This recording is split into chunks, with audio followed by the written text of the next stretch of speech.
دوسرا اشارہ یہ کہ جو وہ چاند اپنی حرکت شروع کرتا ہے وہ کمال پر کب پہنچ رہا ہے؟ 14ویں کی رات، 14ویں کی 14 راتوں کے بعد۔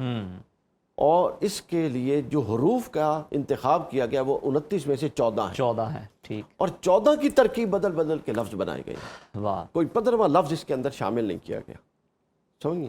تو گویا یہ ایک رازوں کی دنیا ہے۔ میں تو اس پر جس حد تک غور کر سکا ہوں اپنے ناقص علم کی حد تک، یعنی ایک نیا پہلو آپ کے سامنے میں رکھ سکتا ہوں، غور کروں گا، جی، لیکن اس کے بارے میں حتمی طور پہ کسی نتیجے پہ نہیں پہنچ سکتا۔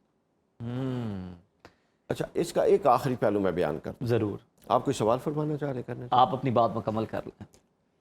بعض لوگوں نے ان کو بڑے مجرد وظائف کے طور پہ بیان کیا، اچھا، اور میں اس بات کو تسلیم کرتا ہوں، یہ درست بات ہے۔ ان کے کچھ حروف مقطعات ایسے ہیں جن کو اگر مشکل وقت میں یا کسی اللہ سے دعا کرتے ہوئے ان ناموں کو بطور وسیلہ پیش کیا جائے یا ان کا ورد کیا جائے تو یہ بہت بڑا یعنی کامل وظیفہ ہے، کوئی بھی اٹھا لیں، لیکن یہ ایک تفصیل طلب موضوع ہے کہ کون سا کس نوعیت کے لیے پڑھا جا سکتا ہے۔ ٹھیک، تو یہ بطور وظیفہ، چونکہ قرآن کی آیت کے طور پہ ہے نا، بطور وظیفہ آپ اس کو پڑھ سکتے ہیں، اس کی بہت برکات ہیں۔ پھر ہمارے اسلاف سے یہ روایت بھی ہے کہ ان حروف کو لکھ کر برکت کے لیے جہاں آویزہ کریں گے، آپ کو معلوم ہے اب تو سینریاں مل جاتی ہیں، جی، آویزہ کریں گے وہاں پر شیاطین اور جادو اور اس نوعیت کی چیزوں سے حفاظت ہوتی ہے۔ تو اس کے اثرات ہیں، یہ وہ نور کا چراغ ہے کہ جو اگر اندھیرے کمرے کے ایک کونے میں رکھ دیں تو وہ اپنی روشنی دوسرے کونے تک پہنچا دیں۔ سبحان اللہ، سبحان اللہ۔ اچھا قادری صاحب، اسے بعض روایات پہ اسماء اعظم سے بھی ریلیٹ کیا جاتا ہے اور یہ بھی کہا جاتا ہے کہ یہ اسماء اعظم ہیں، یہ بات درست ہے؟ بالکل، بہت سارے نے لکھا ہے، میں نے کہا نا ہم حتمی طور پہ نہ یس کہہ سکتے ہیں نہ نو کہہ سکتے ہیں۔ ٹھیک، البتہ آپ کے اس سوال کے تناظر میں یس کہنے کے امکانات زیادہ تر ہیں، زیادہ تر ہے، بہت زیادہ ہے۔ دیکھیں نا، بڑا محتاط جواب ہے۔ ہاں، اب دیکھیں نا، بہت سارے ایسے راز ہیں۔ اب راز کی بات ہمیشہ خاص ہوتی ہے، یہ بات ذہن میں رکھنی۔ ٹھیک، عام بات کبھی کوئی نہیں چھپاتا، سمجھ آئیے؟ ہمارے ہاں کہا جاتا ہے نا، مغرب میں کہتے ہیں کہ عورت کی آزادی کا تصور یہ ہے کہ اس کو چھوڑ دیں، اور اسلام کہتا ہے کہ عورت کی آزادی کا تصور یہ ہے کہ اس کو چھپا کے رکھیں، چونکہ جس کے اندر کچھ ہوتا ہے اسی کو چھپایا جاتا ہے۔